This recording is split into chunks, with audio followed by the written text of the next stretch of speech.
My name is Shane Smeed, and I'm the president of Utah Tech University. Thank you so much. I want to start by saying congratulations. Welcome to Southern Utah. How has the welcome been so far? We are so excited to be here. I was born in Utah and I've lived here twice before, so to come back to Utah and now live in Southern Utah is really a dream come true. And my wife of 25 years, Angela, and I bring with us our 16-year-old. We have two other children that live out of the house, but they also want to move now to St. George in Washington County. It is a beautiful place to live. You're coming here right at the beginning of summer when the students aren't in school. What does the next few months gearing up for a next school year look like for you? So, well, I've been here for just 2 weeks. My first day of employment was graduation. And so we had commencement on May 1st and then 3 more commencement ceremonies on May 2nd. So my welcome has been extraordinary. I've been able to watch thousands of students walk across the stage and receive their diplomas.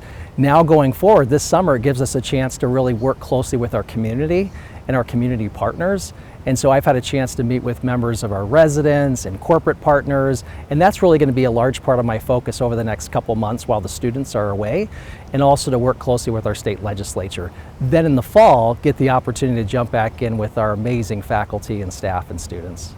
If you could list out your top priorities in the first maybe couple months of your tenure, but also just long term when it comes to your vision for Utah Tech. So going back to community, that's a big part of my priority, is really to make sure that we have the connections between our community and the university. I call it the town and gown. And so this is an extraordinary community and we have great residents. So we want to see our community see this as their asset, that this is their hometown university, to come out to the events, theater, sporting activities, anything that they want to participate in. We want to open up the university for them. And so we have a tremendous heritage and history here, and we want to tell that story, but also look forward to where we're going in the future. So the community is really a big part of our priority. The second piece is really philanthropy, and we have such a philanthropic community here in Utah. And so working closely with those that really want to give back to the university, also their time and their talents, and of course some want to give their treasure. And we've got new facilities and buildings that are being built right now here on campus. But over the last 10 years, 42 spaces have either been renovated or built. Now we've got a new performing arts center, we have a general classroom building, and other spaces where students can really flourish in their time at Utah Tech University. Thank you so much. That's great. There's so much happening, future looking. But it's hard to talk about the future without looking back at the past, especially when it comes to community. Back in 2021, the transition from Dixie State to Utah Tech caused some debate in the community, some fissures in the community. What are sort of your specific plans to rebuild that trust and that engagement, specifically amongst alumni and the residents here in St. George? And it's already begun, and I think the members of the community are seeing me as an active partner in reaching out to them. And so I'll be having discussions with many members of our community about what's transpired in the past and where we are today and where we're going. What I think an important part is really to talk about the heritage and the history that's happened here on this campus. This is a special place. And so in 1911, of course, the settlers knew that education was an important part of what was going to be this Washington County area. And we've continued over the last 114 years to ensure that education is a source of excellence here at Utah Tech. Thank you so much for that. I read on your statement on the website that you have this desire to make Utah Tech a gathering place for various communities. What does that look like to you? Well, the gathering place is a place where students from all over the world can certainly come. Now, we're proud of the fact that more than half of our students do come from Washington County. More than 70% come from the great state of Utah. But we also have students from 42 other states around the country and many countries represented around the world. And so we have student clubs and organizations that they decide what's important for them to start and really represent. And we're excited that students from here or from elsewhere that come here to study together as a community get a chance to decide what's most important to them, and we can help support them in their interests. You mentioned students from across the country, from Washington County, even across the world. I think we can all agree that there's been a bit of a recoil to the term DEI, but at its core, diversity, equity, inclusion are all good things. How do you ensure that diverse populations here have a place and have support that they may specifically need? We're going to see that every student from everywhere, whether you're from Washington County, we have a son that's going to be going to Crimson Cliffs High School, or if you're coming from somewhere around the world, that this is a place where you want to be and you want to study. And so we want to create equal opportunity for all students. I mean, I think that's the goal. And so we're going to ensure under my leadership that that opportunity exists. No matter where you come from, you're going to find this is the place where you'd like to be, and it is truly that gathering place for our students, our faculty and staff, and as I mentioned earlier, a gathering place for our community as well. I want to talk a little bit about HB 265.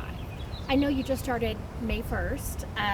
I want to understand, did you have any involvement on the discussions of meeting the requirements of HB 265? So 265, we have an incredibly supportive state legislature, and they have the educational interest in their mind. And so I'm grateful for that connection that we have with our elected officials. And 265 gave us an opportunity as a committee working with faculty and staff to determine where there could be some inefficiencies or some opportunities to make some changes. And they made recommendations. When I came in, I was able to come in at the very end and make sure that I was able to support that and sustain that as we move forward. But one of the things that we see here is that the arts aren't going anywhere. Humanities aren't going anywhere. We have arts and humanities and technology and business and health sciences, and that's where it comes together under our polytechnic mission. And so a good example of that as we look at the reinvestment opportunities is to take art and combine it with technology. A good example of that was a graduate that just walked across the commencement stage named Emma, who's in a criminal justice program and was able to do internships where digital media and digital productions was a big part of that. So arts and technology coming together to really create a need that the workforce wants and demands. And so we're on the cutting edge of that as a Polytechnic University to ensure that our programs are exactly what industry is looking for and help them be successful.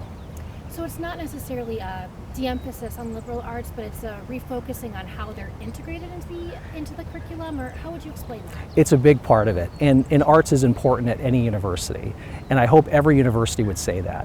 Also the humanities, but technology is growing fast, and so by combining the arts with technology, we're able to create spaces for new categories and new sectors and new programs that are on the horizon.